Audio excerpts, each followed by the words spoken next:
നമസ്കാരം. സംസ്ഥാനത്തെ സാധാരണക്കാരായിട്ടുള്ള ജനങ്ങൾക്ക് ഏറെ ആശ്വാസം നൽകുന്ന വളരെ പ്രധാനപ്പെട്ട ചില അറിയിപ്പുകളിലേക്കാണ് നമ്മൾ ഇന്ന് കടക്കുന്നത്.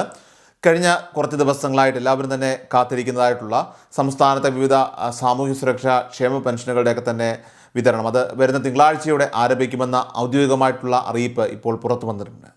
മുൻപ് പ്രഖ്യാപിച്ചതുപോലെ തന്നെ കുടിശ്ശിക തുകകൾ ഗുണഭോക്താക്കളുടെ കൈകളിലേക്ക് എത്തിക്കുന്നതിനുള്ള എല്ലാ ഒരുക്കങ്ങളും സർക്കാർ ഇപ്പോൾ പൂർത്തിയാക്കിയിരിക്കുകയാണ്. എന്നാൽ പൊതുവായിട്ടുള്ള ക്ഷേമ പെൻഷൻ വാർത്തകൾക്കപ്പുറമായിട്ട് നമ്മുടെ സംസ്ഥാനത്തെ ലക്ഷക്കണക്കിന് വരുന്ന സ്ത്രീകൾക്ക്, സാധാരണക്കാരായിട്ടുള്ള വീട്ടമ്മമാർക്കും വലിയ രീതിയിൽ തണലാകുന്ന സ്ത്രീ സുരക്ഷാ വീട്ടമ്മ പെൻഷൻ പദ്ധതിയെക്കുറിച്ചുള്ള ഏറ്റവും പുതിയതും നിർണായകവുമായിട്ടുള്ള അപ്ഡേറ്റുകളാണ് നമ്മൾ ഇന്നത്തെ വീഡിയോയിൽ പ്രധാനമായിട്ടും ചർച്ച ചെയ്യുന്നത്. സാമ്പത്തികമായിട്ട് പിന്നോക്കം നിൽക്കുന്ന വലിയൊരു വിഭാഗം സ്ത്രീകളുടെയൊക്കെ തന്നെ ദൈനംദിന ആവശ്യങ്ങൾക്ക് കൈത്താങ്ങാകുന്നതിനായിട്ട് ലക്ഷ്യമിട്ടുകൊണ്ട് ആവിഷ്കരിച്ച ഈ ഒരു പദ്ധതിയെക്കുറിച്ച് ഇപ്പോൾ പല വിധത്തിലുള്ള ചർച്ചകളും സംശയങ്ങളുമൊക്കെ തന്നെ പൊതുജനങ്ങൾക്കിടയിൽ ഉയർന്നു വരുന്ന പശ്ചാത്തലത്തിലാണ് ഈ വീഡിയോയിലൂടെ ഇതിൻ്റെ നിലവിലത്തെ അവസ്ഥയും പ്രധാനപ്പെട്ട കാര്യങ്ങളുമൊക്കെ തന്നെ വരാൻ പോകുന്ന മാറ്റങ്ങളുമൊക്കെ തന്നെ വ്യക്തമാക്കുന്നത്. സോ എല്ലാവരും പൂർണ്ണമായിട്ട് കാണുക. ഈ അപ്ഡേറ്റ് മാക്സിമം നിങ്ങൾ എല്ലാവരിലേക്കും ഒന്ന് ഷെയർ ചെയ്യുക. എന്താണ് ഈ സ്ത്രീ സുരക്ഷാ സ്കീം എന്ന്, അതോടൊപ്പം തന്നെ ആരൊക്കെയാണ് ഇതിൻ്റെ യഥാർത്ഥ ഗുണഭോക്താക്കളെന്ന് നമുക്ക് ആദ്യം തന്നെ വിശദമായിട്ട് പരിശോധിക്കാം. സംസ്ഥാനത്തെ BPL വിഭാഗത്തിൽപ്പെട്ട റേഷൻ കാർഡുകളിൽ പേരുള്ള 35 വയസ്സിനും അതോടൊപ്പം തന്നെ 60 വയസ്സിനും ഇടയിൽ പ്രായമുള്ള നിർധനരായിട്ടുള്ള വീട്ടമ്മമാർക്ക് വേണ്ടിയിട്ടാണ് ഈ ഒരു ധനസഹായ പദ്ധതി സംസ്ഥാന സർക്കാർ നടപ്പിലാക്കിയിട്ടുള്ളത്. പ്രതിമാസം 1000 രൂപ വീതമാണ് നിലവിൽ ഈ സ്കീമിലൂടെ അർഹരായിട്ടുള്ള സ്ത്രീകളുടെ ബാങ്ക് അക്കൗണ്ടുകളിലേക്ക് നേരിട്ട് എത്തിച്ചുകൊണ്ടിരിക്കുന്നത്. ഒരു സ്ത്രീക്ക് 35 വയസ്സ് പൂർത്തിയാകുന്നത് മുതൽ 60 വയസ്സ് വരെ തികയുന്നത് വരെയാണ് ഈ പദ്ധതിയുടെ ആനുകൂല്യം തുടർച്ചയായിട്ട് അവർക്ക് ലഭിക്കുക. 60 വയസ്സിന് ശേഷം ഈ പദ്ധതി തനിയെ അവസാനിക്കുമെങ്കിലും അതിനുശേഷം ഇതേ ഗുണഭോക്താക്കൾക്ക് സർക്കാരിൻ്റെ വാർദ്ധക്യകാല പെൻഷൻ സ്കീമിലേക്ക് മാറി അപേക്ഷിക്കാനും അതുവഴി തുടർന്നുള്ള ജീവിതകാലം മുഴുവൻ സാമ്പത്തിക ധനസഹായം ഉറപ്പാക്കാനും സാധിക്കുന്ന രീതിയിലാണ് ഈ ഒരു പെൻഷൻ സംവിധാനം ഇപ്പോൾ ക്രമീകരിച്ചിരിക്കുന്നത്. ഈ പദ്ധതി ആരംഭിച്ചതിന് ശേഷം കൃത്യമായിട്ടുള്ള മാനദണ്ഡങ്ങളോടെ ഇതുവരെ 2 പ്രധാന ഗഡുക്കളാണ് സർക്കാർ ഗുണഭോക്താക്കൾക്കായിട്ട് വിതരണം ചെയ്തിട്ടുള്ളത്. അതായത് പ്രാരംഭഘട്ടത്തിലെ ഫെബ്രുവരി മാസത്തെയും അതോടൊപ്പം തന്നെ മാർച്ച് മാസത്തെയും ധനസഹായ തുകകൾ പലരുടെയും അക്കൗണ്ടുകളിൽ എത്തിയിരുന്നു. ഇതിൽ സാങ്കേതിക കാരണങ്ങളാൽ ഫെബ്രുവരിയിൽ തുക ലഭിക്കാതിരുന്ന വലിയൊരു വിഭാഗം ആളുകൾക്ക് തൊട്ടടുത്ത മാസമായിട്ടുള്ള മാർച്ചിൽ 2 ഗഡുക്കളും ഒരുമിച്ച്, അതായത് 2000 രൂപ വീതം ഒരേ സമയം ബാങ്ക് അക്കൗണ്ടുകളിലേക്ക് ക്രെഡിറ്റായി ലഭിക്കുകയും ഉണ്ടായി. എന്നാൽ അതിനുശേഷം ഇലക്ഷനൊക്കെ കഴിഞ്ഞ് നീണ്ട നാളത്തെ ഒരു വലിയ ഇടവേളയാണ് ഇപ്പോൾ ഈ പദ്ധതിയിൽ ഉണ്ടായിട്ടുള്ളത്. കഴിഞ്ഞ 2 മാസത്തോളമായിട്ട് ഗുണഭോക്താക്കൾക്ക് യാതൊരുവിധ സാമ്പത്തിക ധനസഹായവും ഇതുവരെ ലഭിച്ചിട്ടില്ല.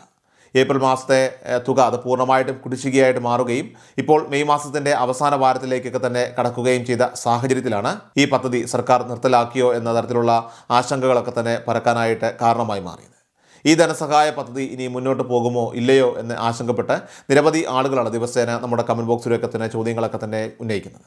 എന്നാൽ ഇപ്പോൾ സർക്കാരിൻ്റെ ഉന്നത തലങ്ങളിൽ നിന്നുമൊക്കെ തന്നെ അതുപോലെ വകുപ്പുകളിൽ നിന്നുമൊക്കെ തന്നെ വന്നിട്ടുള്ള ഏറ്റവും പുതിയ ഉത്തരവുകൾ അനുസരിച്ച്, അറിയിപ്പുകൾ പ്രകാരം ഈ പദ്ധതി യാതൊരു കാരണവശാലും നിർത്തലാക്കില്ലെന്നും ഇത് കൃത്യമായിട്ട് മുന്നോട്ട് കൊണ്ടുപോകുമെന്നും ഉറപ്പായിട്ടുണ്ട്. കേരളത്തിലെ സ്ത്രീകളുടെയൊക്കെ തന്നെ ഉന്നമനത്തിന് വേണ്ടിയിട്ടുള്ള ഏറ്റവും ജനക്ഷേമകരമായിട്ടുള്ള പദ്ധതികളിൽ ഒന്നായതുകൊണ്ട് തന്നെ ഇതിൽ ഭാവിയിൽ തുക വർദ്ധിപ്പിക്കുന്നതൊക്കെ തന്നെ ഉൾപ്പെടെയുള്ള വലിയ മാറ്റങ്ങൾ സർക്കാർ പരിഗണിക്കുന്നു. എങ്കിലും നിലവിലെ സംസ്ഥാനത്തെ കടുത്ത സാമ്പത്തിക പ്രതിസന്ധിയുടെ പശ്ചാത്തലത്തിൽ പെട്ടെന്ന് തന്നെ തുക വർദ്ധിപ്പിക്കുന്ന കാര്യത്തിലൊക്കെ തന്നെ ഒരു അന്തിമ തീരുമാനം ഉണ്ടാകാനുള്ള സാധ്യതയില്ല.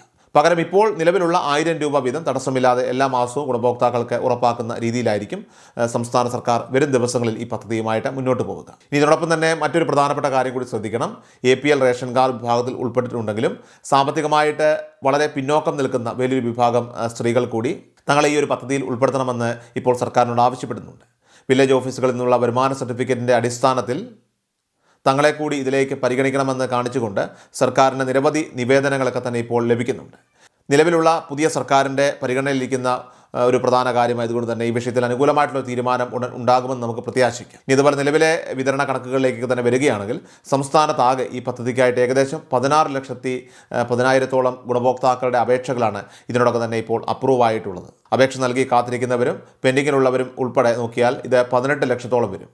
ഇതിൽ നിലവിൽ അപ്രൂവൽ ആയിട്ടുള്ള 16 ലക്ഷത്തിലധികം വരുന്ന ആളുകൾക്ക് കഴിഞ്ഞ മാസങ്ങളിലെ കുടിശ്ശിക ഉൾപ്പെടെയുള്ള 2 ഗഡുക്കളുടെ തുക, അതായത് 2000 രൂപ 2 മാസത്തെ അടുത്ത ആഴ്ചയോടെ വിതരണം ആരംഭിച്ചേക്കുമെന്നാണ് ഇപ്പോൾ നമുക്ക് അറിയാനായിട്ട് കഴിയുന്നത്. കേന്ദ്ര സംസ്ഥാന സർക്കാരുകളുടെയൊക്കെ തന്നെ DBT, അതായത് ഡയറക്റ്റ് ബെനിഫിറ്റ് ട്രാൻസ്ഫർ സംവിധാനം വഴി യാതൊരു തടസ്സവും ഇല്ലാതെ തന്നെ തുക നേരിട്ട് നിങ്ങളുടെ ബാങ്ക് അക്കൗണ്ടുകളിലേക്ക് എത്തുന്നതായിരിക്കും എന്ന കാര്യം പ്രത്യേകം ഓർമ്മിപ്പിക്കുകയാണ്.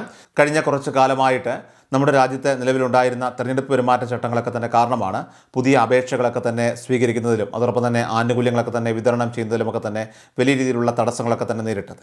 എന്നാൽ ആ നിയന്ത്രണങ്ങളെല്ലാം തന്നെ ഇപ്പോൾ പൂർണ്ണമായിട്ടും മാറിയിട്ടുള്ളതിനാൽ തന്നെ താല്പര്യമുള്ളവർക്ക് പുതിയ അപേക്ഷകൾ സമർപ്പിക്കാനുള്ള അവസരം ഇപ്പോൾ വീണ്ടും ഒരുങ്ങുകയാണ്. അതിനാൽ തന്നെ ഇതുവരെ അപേക്ഷിക്കാത്തവരും അർഹതയുള്ളവരുമായിട്ടുള്ള എല്ലാ സ്ത്രീകളും ആവശ്യമായിട്ടുള്ള രേഖകളുമായിട്ട് ഉടൻ തന്നെ അപേക്ഷ സമർപ്പിക്കേണ്ടതാണ്. നിങ്ങളുടെ അടുത്തുള്ള അക്ഷയ കേന്ദ്രങ്ങൾ വഴിയോ ഓൺലൈൻ സർവീസ് സെൻ്ററുകൾ വഴിയോ റേഷൻ കാർഡ് അതോടൊപ്പം തന്നെ പ്രായം തെളിയിക്കുന്ന രേഖ, അതായത് സ്കൂൾ സർട്ടിഫിക്കറ്റോ മറ്റ് അംഗീകൃത രേഖകളോ, ഇനി ഇതുപോലെ തന്നെ ആധാർ കാർഡ്, ബാങ്ക് അക്കൗണ്ട് വിവരങ്ങൾ എന്നിവയൊക്കെ തന്നെ സഹിതം ഓൺലൈൻ അപേക്ഷ സമർപ്പിക്കുക.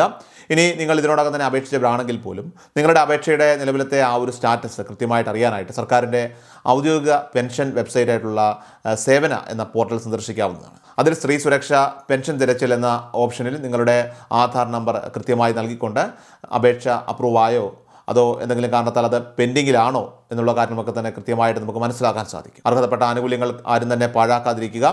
ഈ സുപ്രധാനമായിട്ടുള്ള വിവരങ്ങൾ എല്ലാവരിലേക്കും മാക്സിമം ഒന്ന് ഷെയർ ചെയ്യുക. ഇത്തരം കൂടുതൽ ഉപകാരപ്രദമായിട്ടുള്ള അപ്ഡേറ്റുകൾ, വാർത്തകൾക്കായിട്ട് നമ്മുടെ ചാനൽ ഇപ്പോൾ തന്നെ സബ്സ്ക്രൈബ് ചെയ്ത് ബെല്ലൈക്കൺ എനേബിൾ ചെയ്ത് വെക്കുക. ഒപ്പം ഫേസ്ബുക്കിലും ഇൻസ്റ്റാഗ്രാമിലും എല്ലാവരും ഫോളോ ചെയ്യാനും മറക്കാതിരിക്കുക. കൃഷൽ മീഡിയ എല്ലാ ദിവസവും വാർത്തകളും അറിയിപ്പുകളും ഡെയിലി അപ്ഡേറ്റ്സും ലഭിക്കാൻ ഇപ്പോൾ തന്നെ ചാനൽ സബ്സ്ക്രൈബ് ചെയ്യുക, ഫോളോ ചെയ്യുക. നിങ്ങളുടെ ലൈക്കും ഷെയർ നൽകി ഞങ്ങളെ സപ്പോർട്ട് ചെയ്യുക. നിങ്ങളുടെ അഭിപ്രായങ്ങൾ കമന്റ് ബോക്സിൽ രേഖപ്പെടുത്തുക.